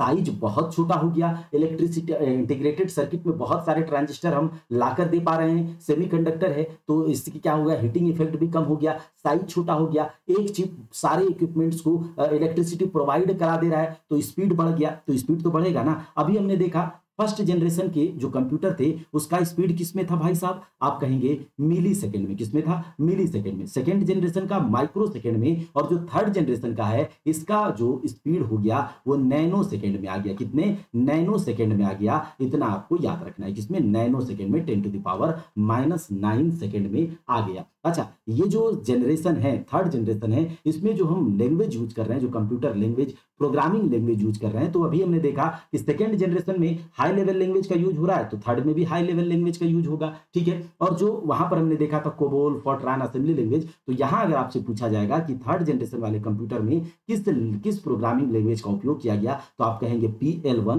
पास्कल। आपने सुना होगा पास्कल, एक साइंटिस्ट था जिसने पास्कलिन बनाया था, आपको याद है कि नहीं? ब्लेज पास्कल के इज्जत देने के लिए एक प्रोग्रामिंग लैंग्वेज का नाम रख दिया गया पास्कल, ठीक है? उसके बाद एक बेसिक लैंग्वेज है, ठीक है? तो ये सब लैंग्वेज का उपयोग, हाई लेवल लैंग्वेज है, ये सब लैंग्वेज का, प्रोग्रामिंग लैंग्वेज का कंप्यूटर में इस यूज होने लगा 3rd जनरेशन के कंप्यूटर में। अच्छा, अब 3rd जनरेशन के कंप्यूटर में मैंने आपको कहा था कि 2nd जनरेशन का जो कंप्यूटर था उसमें बैच ऑपरेटिंग सिस्टम शुरू हो गया, लेकिन जो 3rd जनरेशन का कंप्यूटर है इसमें रियल टाइम ऑपरेटिंग सिस्टम का इंट्रोडक्शन होता है। रियल टाइम ऑपरेटिंग सिस्टम, देखिए रियल टाइम ऑपरेटिंग सिस्टम में क्या है कि आप कंप्यूटर को कुछ टाइम बोल दीजिए कि 5 मिनट के अंदर तुमको यह काम कर देना है, 10 मिनट के अंदर तुमको यह काम कर देना है, तो वो 10 मिनट में वो काम करके देता है। तो रियल टाइम ऑपरेटिंग सिस्टम में टाइम स्लॉट बांटना होता है। तो ये अलग-अलग टाइप के जब हम ऑपरेटिंग सिस्टम पढ़ेंगे तो बैच ऑपरेटिंग सिस्टम भी वहां पढ़ेंगे, रियल टाइम ऑपरेटिंग सिस्टम भी पढ़ेंगे। अलग-अलग टाइप के ऑपरेटिंग सिस्टम हम पढ़ने वाले हैं, लेकिन बस आपको ये याद रखना है कि जो 3rd जनरेशन का कंप्यूटर है इसमें रियल टाइम ऑपरेटिंग सिस्टम का शुरुआत हो गया। उसके बाद बात करेंगे कि जो 3rd जनरेशन के कंप्यूटर का एग्जाम्पल, तो आप याद रखिएगा PDP-8, ये इंपॉर्टेंट है, याद रखिएगा PDP-8 3rd जनरेशन का एक कंप्यूटर है जिसको बनाया गया था DEC डेक के द्वारा, यानी कि डिजिटल इक्विपमेंट कॉर्पोरेशन के द्वारा। और याद रखिएगा जो PDP-8 है ये पहला पहला कमर्शियल मिनी कंप्यूटर था। PDP-8 जो है ये पहला कमर्शियल, यानी कि उद्योगों में, बाजार में उपयोग किया जाने वाला PDP-8 first commercial mini computer है। सब कुछ यहाँ पर लिखा गया है, आप लोग देख लीजिएगा। तो 3rd जनरेशन के कंप्यूटर में आईसी का आविष्कार हुआ। आईसी के बारे में हम लोगों ने जाना, आईसी 1960 के आसपास में किसने बनाया? जॉन किल्बी और रॉबर्ट नोई ने। एक आईसी के ऊपर बहुत सारे ट्रांजिस्टर को इंटीग्रेट किया जा सकता है, और जिस विधि से इंटीग्रेशन होता है उसमें हमने देखा एसएसआई, यानी कि स्मॉल लेवल पर और मीडियम लेवल पर, स्टोरेज के लिए मैग्नेटिक डिस्क का। इस 3rd जनरेशन वाले कंप्यूटर में रैम का इंट्रोडक्शन हुआ, रैंडम एक्सेस मेमोरी, स्पीड बढ़ गया, नैनो सेकंड में आ गया, हाई लेवल लैंग्वेज का उपयोग हुआ, PL1, पास्कल, बेसिक, ये सब का। तो इतना हमने देखा 3rd जनरेशन में। अब हम देखते हैं 3rd जनरेशन के कंप्यूटर का कुछ एडवांटेज और डिसएडवांटेज। तो एडवांटेज तो बहुत सारा है कि 3rd जनरेशन का जो कंप्यूटर है पिछले 2nd जनरेशन से साइज में और छोटा हो गया, रिलायबिलिटी इसका बढ़ गया, हीटिंग इफेक्ट कम हो गया, स्पीड बढ़ गया, स्टोरेज थोड़ा सा ज्यादा बढ़ गया, ये सब हमने देखा। सब कुछ हम तो देख ही रहे हैं। रैम का यहाँ पर आया तो और स्पीड बढ़ गया, ठीक है। हाई लेवल लैंग्वेज अच्छे से, थोड़ा एडवांस लेवल लैंग्वेज का उपयोग होने लगा, तो कमर्शियली लोगों के लिए हम इसको यूज कराने पा सक रहे थे, आम लोगों के लिए इसको प्रोवाइड करा पा रहे थे। एफिशिएंसी और एक्यूरेसी बढ़ गई, ठीक है। प्रोडक्शन बढ़ गया, ठीक है। और जो इनपुट और आउटपुट डिवाइस का, यहाँ पर मैंने आपको बताया था कि 3rd जनरेशन के कंप्यूटर में सबसे पहले हम इनपुट और आउटपुट डिवाइस का उपयोग करने लगे। क्या? इनपुट और आउटपुट, जैसे कि कीबोर्ड, मॉनिटर, इस टाइप का जो है कंप्यूटर को, जैसे कंप्यूटर ये है ना, ये यहाँ पर आप देख पा रहे होंगे, ये है आपका इनपुट, ये है आपका आउटपुट। तो इनपुट आउटपुट डिवाइस का जो सबसे पहला हमको देखने को मिला वो थर्ड जनरेशन के कंप्यूटर में ही मिला। और ये इनपुट डिवाइस है, आउटपुट डिवाइस है, तो इससे आसान हो गया आम लोगों को कंप्यूटर उपयोग करना। और इसके कुछ एग्जाम्पल हैं, IBM 360, 370, CDC 6600, Honeywell 6000 series, PDP यानी कि पर्सनल डेटा प्रोसेसर। अभी हम क्लासिफिकेशन ऑफ कंप्यूटर जब पढ़ेंगे तो वहां पर इन सब कंप्यूटर को डिटेल में पढ़ने वाले हैं। उसके बाद TDC, IBM, तो ये सब थर्ड जनरेशन के कुछ कंप्यूटर हैं, लेकिन आपको PDP वाला याद रखना है। PDP 8 पहला फर्स्ट मिनी कमर्शियल कंप्यूटर। उसके बाद अब आता है फोर्थ जनरेशन का कंप्यूटर। तो फोर्थ जनरेशन में हम लोग क्या देखेंगे कि फोर्थ जनरेशन आते आते यहाँ पर एक तो हमने देखा फर्स्ट में कौन सा आया, वैक्यूम ट्यूब। सेकेंड में आया आपका ट्रांजिस्टर। थर्ड में आया आपका आईसी। और फोर्थ में आता है कि बहुत सारे आईसी को भी एक माइक्रो प्रोसेसर चिप के ऊपर हम लगा सकते हैं। तो माइक्रो प्रोसेसर के बारे में हमको पता चला कि अब फोर्थ जनरेशन में माइक्रो प्रोसेसर का आविष्कार हुआ। और माइक्रो प्रोसेसर का आविष्कार जो है ये 1971 में पहला माइक्रो प्रोसेसर चिप बनाया गया था। किसके द्वारा? इंटेल के द्वारा। और उसका नाम दिया गया था इंटेल 4004, इंटेल 4004। और ये जो माइक्रो प्रोसेसर का आविष्कार किया गया था ME हॉफ के द्वारा। किसके द्वारा? ME हॉफ के द्वारा करा गया था। और ये माइक्रो प्रोसेसर आने के बाद ही जो अभी हम पर्सनल कंप्यूटर लेकर चल पा रहे हैं, लैपटॉप्स वगैरह लेकर चल पा रहे हैं, ये माइक्रो प्रोसेसर आने के बाद ही हो पा रहा है। जिससे कि हम कंप्यूटर में आप लोग इस प्रकार के बड़े-बड़े डब्बे देखते होंगे, तो ये डब्बा जरूरी नहीं है, ठीक है। एक छोटा-सा सीपीयू बना सक रहे हैं हम लोग इस माइक्रो प्रोसेसर के उपयोग से। और laptop, mini computer, personal computer का जो आविष्कार है या इंट्रोडक्शन हुआ इसी माइक्रो प्रोसेसर के कारण हुआ। तो हमने क्या देखा, फर्स्ट जनरेशन से हम लोग फोर्थ जनरेशन पर आ गए। हमारा स्पीड, हमारा साइज, हमारा एफिशिएंसी, हमारा पावर, यही सब तो मेन चीज है एक कंप्यूटर में, और यही सब हम देख रहे हैं। इतना आप लोगों को समझ में आ गया होगा। तो फर्स्ट जो फोर्थ जनरेशन है उसमें माइक्रो प्रोसेसर का बारे में हम लोगों ने जाना। और यहाँ पर क्या है, जिस मेथड, जिस टेक्नोलॉजी के द्वारा माइक्रो प्रोसेसर के ऊपर लाखों करोड़ों हजारों ट्रांजिस्टर को इंस्टॉल किया जा सक रहा है, इंटीग्रेट किया जा सक रहा है, वो टेक्नोलॉजी है LSI और VLSI। याद रखिएगा, थर्ड जनरेशन में जो टेक्नोलॉजी का यूज हुआ वो था SSI और MSI। फोर्थ जनरेशन में जो टेक्नोलॉजी का यूज हो रहा है LSI यानी कि लार्ज स्केल पर इंटीग्रेशन और वेरी लार्ज स्केल पर integration. Very large scale integration और लार्ज स्केल इंटीग्रेशन यानी कि लार्ज स्केल पर, लार्ज लेवल पर, ठीक है, माइक्रो प्रोसेसर के ऊपर लाखों करोड़ों हजारों ट्रांजिस्टर का हम लोग क्या कर पा रहे हैं, चिप का, आईसी को इंटीग्रेट कर पा रहे हैं। जिससे कि हमारा क्या हो गया, साइज घट गया।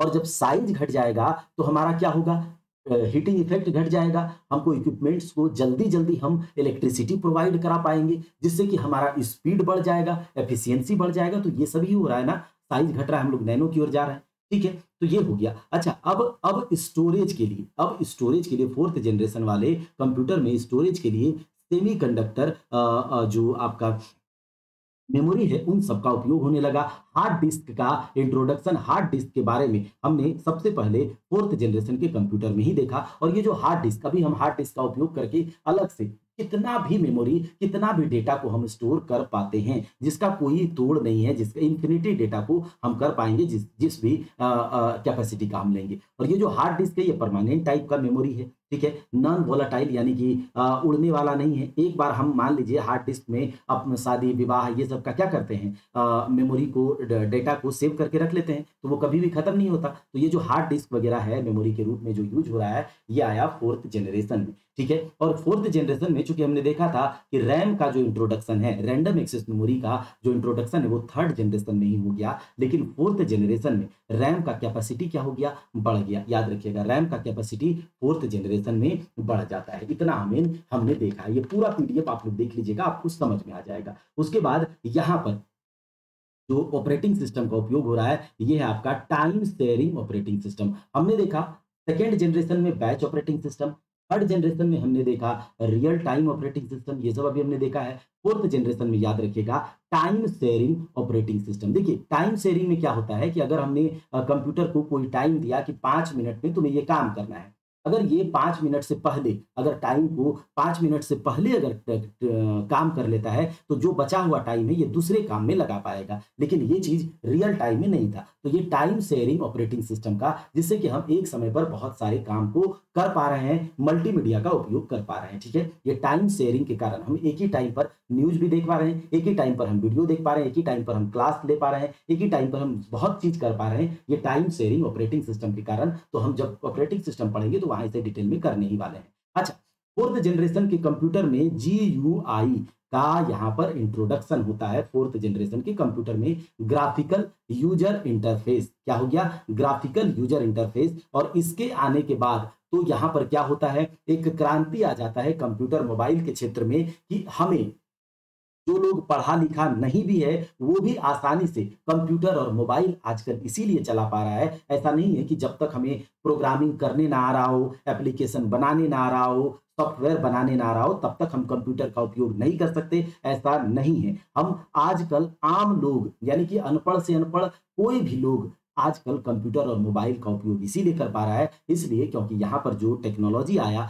वो था ग्राफिकल यूजर इंटरफेस का। अब ये ग्राफिकल यूजर इंटरफेस क्या है, इसके बारे में तो आपको पता ही होगा कि मोबाइल में आज व्हाट्सएप कोई भी चला ले रहा है, क्योंकि व्हाट्सएप का सिंबल आ रहा है, ग्राफिकली आप उसको देख पा रहे हैं आइकन के रूप में। फ़ोन कोई भी अनपढ़ लोग भी लगा ले रहा है, क्यों? क्योंकि उसे दिखता है कि अच्छा ये फ़ोन वाला आइकन है। क्या वीएलसी मीडिया प्लेयर से कोई भी वीडियो चला ले रहा है, क्योंकि उसे दिखता है ग्राफिकली, उसे यूजर फ्रेंडली हो गया आजकल का डिवाइस, मोबाइल हो चाहे लैपटॉप हो, आइकन दिखता है, ग्राफिकली उसे दिख रहा होता है, तो वो आसानी से उसे हम 1-2 बार अगर किसी को अच्छे से समझा दिए कि भाई साहब ये टेलीग्राम है, और टेलीग्राम में तो उसको अलग से उसको समझने का ज़रूरत नहीं पड़ेगा। एक बार उसे देखेगा और वो कर लेगा। चाहे हमारी माँ लोग अनपढ़ है, लेकिन मोबाइल को अच्छे से यूज़ कर पा रही है, कंप्यूटर भी चला ले रही है। तो यही कारण है graphical user interface 4th generation के कंप्यूटर में आ गया, ठीक है? 4th जनरेशन के कंप्यूटर में आ गया। और यहाँ पर जो ऑपरेटिंग सिस्टम जैसे कि MS DOS, MS Windows, Apple operating system और कंप्यूटर प्रोग्रामिंग में सी लैंग्वेज, ये सब का उपयोग होने लगा, ठीक है? और यहाँ पर जैसे कि हाई लेवल लैंग्वेज में जैसे बेसिक, पास्कल, कोबोल, फॉर्ट्रान, सी लैंग्वेज, ये सब 4th जनरेशन में उपयोग होने लगा है, ठीक है? ये सब उपयोग होने लगा है। अगर हम यहाँ पर बात कर लेते हैं, ठीक है? अगला देखते हैं। कि यहाँ 4th जनरेशन के कंप्यूटर के कुछ एडवांटेज की, तो एडवांटेज ही एडवांटेज है, ठीक है? जनरल पर्पस के लिए इसका उपयोग बहुत वाइड रेंज पर होने लगा, मतलब आम लोग भी कंप्यूटर का उपयोग करने लगे। मिनी कंप्यूटर आ गया, लैपटॉप्स आ गया, मोबाइल आ गया, ठीक है? पर्सनल कंप्यूटर आ गया। ये सब कुछ कैसे हो पाया? तो 4th जनरेशन में जो चीज़ हुए, साइज़ इसका बहुत घट गया, पोर्टेबल हो गया, आसानी से हम इधर से उधर लेके जा पा रहे हैं। ग्राफिकल यूजर इंटरफेस के कारण ये क्या हो गया, हम इसको आसानी से यूज़ कर पा रहे हैं। मल्टीमीडिया का इंट्रोडक्शन इसमें हो गया, पैरेलल कंप्यूटिंग का, टाइम शेयरिंग ऑपरेटिंग सिस्टम का, ये सब, ठीक है? और एक और याद रखिएगा, लैन और वैन आपने सुना होगा, लोकल एरिया नेटवर्क और वाइड एरिया नेटवर्क। तो ये जो है एक कंप्यूटर को, एक कंप्यूटर नेटवर्क बनाया जाता है लोकली या वाइड रेंज पर, ठीक है? जो अलग-अलग जगह से जोड़ा जाता है। तो ये जो नेटवर्क कंप्यूटर का जो एक टेक्नोलॉजी आया है, ये 4th जनरेशन के कंप्यूटर में ही आया है, ठीक है? लैन, वैन, इन सब का जो इंट्रोडक्शन हुआ, जो टेक्नोलॉजी हुआ, ये 4th जनरेशन के कंप्यूटर्स आने के बाद ही हुआ है। अच्छा, इसका कुछ एग्जांपल आपको याद रख लेना है कि 1981 में आईबीएम ने एक क्या बनाया था, माइक्रो कंप्यूटर बनाया था, पर्सनल कंप्यूटर, ठीक है? आईबीएम सीरीज का जो कंप्यूटर है, आईबीएम 43, 43, 41, ठीक है? एप्पल, ये सब 4th जनरेशन के कंप्यूटर हैं। जैसे कि आप देख सकते हैं स्टार 1000, क्रे 10, उसके बाद टेक 10, पीडीपी 11, क्रे 1, ये सब सुपर कंप्यूटर वगैरह सब जो है 4th जनरेशन के कंप्यूटर आते-आते सब आ गया था, ठीक है? अब हम आगे देख लेते हैं। अगला है हमारा 5th जनरेशन का और लास्ट है यही 5th जनरेशन का कंप्यूटर। तो देखिए 5th जनरेशन का कंप्यूटर आर्टिफिशियल वाला ज़माना आ गया, ठीक है? जो यहाँ पर जिस टेक्नोलॉजी से यहाँ पर आईसी के ऊपर जो माउंट किया जा रहा है ट्रांजिस्टर को, चिप को, तो वो क्या हो गया, जो वो है आपका यूएलएसआई और एसएलएसआई। ये इसका मतलब क्या होता है? देखिए, हमने देखा 3rd जनरेशन में एसएसआई और एमएसआई, 4th जनरेशन में हमने देखा एलएसआई और वीएलएसआई, और 5th जनरेशन में हम देख रहे हैं जो टेक्नोलॉजी यूज़ हो रहा है इंटीग्रेटेड सर्किट के ऊपर, जो चिप के ऊपर, माइक्रो प्रोसेसर के ऊपर बहुत सारे लाखों करोड़ों आईसीज़ को, डिवाइस को माउंट किया जा रहा है, इंटीग्रेट किया जा रहा है। तो अलग-अलग टेक्नोलॉजी तो 5th जनरेशन में है। अल्ट्रा लार्ज लेवल पे integration, ultra large scale integration और सुपर लार्ज स्केल इंटीग्रेशन, इस टेक्नोलॉजी के द्वारा यहाँ पर चिप के ऊपर डिवाइस को माउंट किया जा रहा है। में जितना भी लैपटॉप है, स्मार्टफ़ोन है, ये सब 5th जनरेशन के कंप्यूटर में आ गए, ठीक है? स्टोरेज इसके लिए यहाँ पर ऑप्टिकल डिस्क आ गया, सीडी, डीवीडी ये सब 5th जनरेशन में आ गया, ठीक है? अगर बात करें जो इंटरनेट आप का अभी यूज़ कर रहे हैं, ईमेल मैसेजिंग के लिए ईमेल, ठीक है? Website www world wide web ये सब जो है, ये 5th जनरेशन के कंप्यूटर के आने से हुआ है। इन्फॉर्मेशन टेक्नोलॉजी का जो ज़माना अभी आप देख रहे हैं कि हम आज लोकली इसे लोकल से ग्लोबल हो चुके हैं। मतलब हम एक कमरे में बैठकर अभी पढ़ा रहे हैं और ये क्लास आप लोग सब कोई देख पाइएगा। तो ये जो इन्फॉर्मेशन टेक्नोलॉजी का ज़माना है, जो इन्फॉर्मेशन हाईवे का ज़माना है, आपने देखा होगा कि जब कोरोना आया था, तो लोग घर बैठे काम कर रहे थे, घर बैठे ऑफ़िस से जुड़े हुए थे, ग्लोबली जुड़े हुए थे, वर्ल्ड वाइड जुड़े हुए थे। तो जो ये इन्फॉर्मेशन का क्योंकि देखिए जब रोड पर गाड़ी वगैरह चलता है, ठीक है? तो उसको हाईवे कहा जाता है कि नहीं? तो यहाँ पर जब एक पाथ है इंटरनेट पर जो एक पाथ है किसका इन्फॉर्मेशंस का, ठीक है? इन्फॉर्मेशंस का, डाटा का जो ट्रांसफ़र हो रहा है, तो जब ये डाटा ट्रांसफ़र हो रहा है एक जगह से दूसरा जगह, तो जिस पाथ को होकर जा रहा है, तो इसे हम इन्फॉर्मेशन हाईवे कहते हैं, ठीक है? डेटा का हाईवे। तो ये सब इन्फॉर्मेशन टेक्नोलॉजी, इन्फॉर्मेशन हाईवे, ये सब टेक्नोलॉजी जो है, ये 5th जनरेशन के कंप्यूटर में हमको देखने को मिला। आर्टिफिशियल इंटेलिजेंस का ज़माना है, जिसमें कि आप देख पा रहे होंगे रोबोटिक्स, स्पीच रिकॉग्निशन। अभी आप कहते हैं, "एलेक्सा, मेरे लिए गाना बजाओ।" वो बजा देती है। तो ये जो स्पीच रिकॉग्नाइज़ कर रहा है, हमें सुन करके वो हमसे बात कर रहा है, आर्टिफिशियली रोबोटिक्स का ज़माना है। तो ये आर्टिफिशियल हम कहीं जाते हैं, जैसे ही सीढ़ी पर चढ़ा, वो हमें ऊपर लेकर चला जाता है। हम कहीं अपने आप एयरपोर्ट पर गए होंगे, आप हाथ लगाते हैं, वो पानी दे देता है। तो ये आर्टिफिशियल इंटेलिजेंस का ज़माना है, तभी ऐसा हो पा रहा है। हम जाते हैं, सामने जैसे ही हम दरवाज़ा के पास गए, हम लाइट को जैसे ही ब्लॉक करते हैं, हमारा दरवाज़ा खुल जाता है। तो ये सब आर्टिफिशियल इंटेलिजेंस के कारण हो पा रहा है। तो ये 5th जनरेशन के कंप्यूटर में हमने देखा। क्या-क्या देखा? आईपी के लिए जो टेक्नोलॉजी यूज़ हो रहा है यूएलएसआई और वीएलएसआई, एसएलएसआई, लैपटॉप, स्मार्टफ़ोन जितना भी आप देख रहे हैं 5th जनरेशन के कंप्यूटर में आने से ये सब हुआ है। स्टोरेज के लिए ऑप्टिकल डिस्क ये सब का उपयोग हो रहा है। CD, DVD, blu ray disc, internet, email, website, information technology, information highway, robotics, speech recognition और जो ये पोर्टेबल लैपटॉप देख रहे हैं, पीसी देख रहे हैं, सब 5th जनरेशन के कंप्यूटर के कारण है। तो ये सब कुछ हमने देखा 5th जनरेशन तक। तो यहाँ पर यही बातें लिखी गई हैं हमने यहाँ पर पीडीएफ में लिखा गया है ये सब कुछ। आप एक बार पीडीएफ देखिएगा, आपको समझ में आ जाएगा। अगर एडवांटेज की बात करें तो क्या हो गया कि जो 5th जनरेशन का कंप्यूटर है, सारे प्रीवियस जनरेशन से अच्छा ही है। स्पीड ज़्यादा अच्छा है, जल्दी रिपेयर कर पा रहे हैं, एफिशिएंसी अच्छा है, ठीक है? कि कहीं भी लेकर हम इसको जा सकते हैं, ठीक है? आर्टिफिशियल इंटेलिजेंस का ज़माना आ गया है, पैरेलल प्रोसेसिंग है, एक समय पर बहुत सारे काम हो रहे हैं, ठीक है? तो ये सब कुछ जो 5th जनरेशन के कंप्यूटर का क्या हो गया फीचर्स हो गया, एडवांटेज हम कह सकते हैं। सुपर कंप्यूटर जो परम 10,000 है, आईबीएम का नोटबुक्स है, इंटेल का P4 लैपटॉप्स, कंप्यूटर, ये सब कुछ 5th जनरेशन के कंप्यूटर के कारण हो पा रहा है। तो हमने आज जनरेशन देखा है, ये पीडीएफ आप डाउनलोड कर लीजिएगा, परीक्षा हॉल के एप्लीकेशन को डाउनलोड कर लीजिएगा, वहाँ से आपको पीडीएफ प्रोवाइड करा दिया जाएगा। देखिए आप लोगों को यहाँ पर कंप्यूटर एकदम बिल्कुल बेसिक से लेकर एकदम एडवांस तक सब कुछ कंप्यूटर में पढ़ाया जाएगा, जिसमें कि हमने पहले कुछ दिनों से क्लासेस नहीं आ पा रही थी। पेड क्लासेस में भी एप्लीकेशन पर भी नहीं आ पा रही थी क्योंकि घर में शादी था, शादी के कारण थोड़ा-सा तबीयत वगैरह डाउन हो गया। अभी भी हमारे गले में थोड़ा खराश है, गला अभी भी उतना अच्छे से सही नहीं हुआ है, लेकिन फिर भी क्लासेस रेगुलर जाएँगी, ठीक है? तो क्लासेस जो है इस कारण से नहीं आ पा रही थी, लेकिन अब क्लासेस रेगुलर होगा। हमने पेड क्लास में एक क्लास डाला हुआ था जिसमें कि हमने कंप्यूटर का इतिहास करा है, हिस्ट्री ऑफ कंप्यूटर, और बिल्कुल शुरुआत से लेकर कंप्यूटर के लास्ट तक internet, website, email, software, operating system, जो हर कुछ जो है हम लोग कंप्यूटर का क्या बोलते हैं एमएस पीपीटी यानी कि PowerPoint presentation, MS Word, MS Excel, सब कुछ हम अच्छे से करेंगे, जो कि एक भी सवाल हमारा कंप्यूटर का नहीं छूटेगा, और वो भी बहुत कम समय देते हुए स्मार्ट तरीके से हम कंप्यूटर को कवर करेंगे, पूरे डिटेल में कवर करेंगे एक-एक चीज़ को। और यकीन मानिए अगर हम अच्छे से इसे एक बार अगर रिवाइज़ कर लेंगे तो 20 में 20 हम सारे सवाल को हम अटेम्प्ट कर पाएँगे, और 18 प्लस हम आसानी से कंप्यूटर में लेकर आ पाएँगे। ये गारंटी है अगर आप लोग पूरे क्लास को अच्छे से देख लेंगे। मात्र हम 45 क्लास में पूरा कंप्यूटर कवर कर देंगे। मात्र 45 क्लास में पूरा कंप्यूटर अच्छे से कवर कर देंगे और इसके बाद आप लोग सेट लगाइए, प्रैक्टिस कीजिए, टेस्ट लगाइए और उसके बाद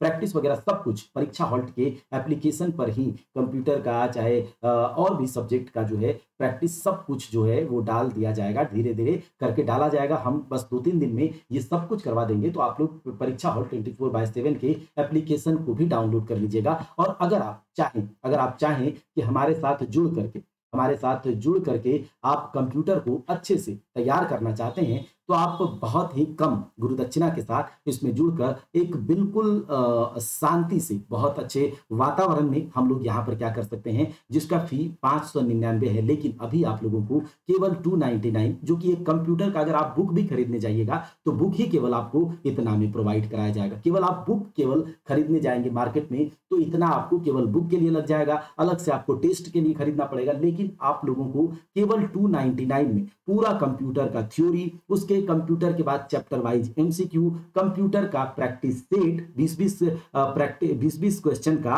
कंप्यूटर का लगभग हम आपको 30 सेट प्रोवाइड कराएंगे और ये भी पूरे सिलेबस कंप्लीट होने के बाद लगभग 30 सेट 20-20 क्वेश्चन का आपको प्रोवाइड कराएंगे और चैप्टर वाइज टेस्ट भी, चैप्टर वाइज एमसीक्यू भी आप लोग को यहाँ पर प्रोवाइड कराया जाएगा। चैप्टर वाइज नोट्स मिलेगा, लाइव और रिकॉर्डेड क्लास होगा और 90 दिनों का ये जो टारगेट बैच है आप इसमें जरूर जुड़िए। 299 मात्र गुरुदक्षिणा है, केवल बुक आप खरीदने जाएंगे तो आपको इतना लग जाएगा। क्लासेस अपडेट कर दी गई हैं एप्लीकेशन पर, एप्लीकेशन डाउनलोड कीजिए। अगर आप लोगों को किसी तरह की जानकारी चाहिए तो ये नंबर है 2620166817 और इस पर आप कॉन्टेक्ट करके किसी भी तरह की जानकारी ले सकते हैं। ये 90 डेज के टारगेट बैच से, अगर आपको केवल कंप्यूटर करना है तो आप कंप्यूटर से भी जुड़ सकते हैं। और भी कोर्सेज हैं वहां पर आप देख सकते हैं, केवल कंप्यूटर, केवल झारखंड जीके, या फिर अगर आपने पेपर 2 में खोरठा लिया है तो खोरठा का सिलेबस आप लोग जानते हैं चेंज हो गया है और उसके मटेरियल को जल्दी से इकट्ठा करने के बाद आप लोगों को बहुत जल्द खोरठा का सिलेबस जो है ये बहुत कम कर दिया गया है। भले ही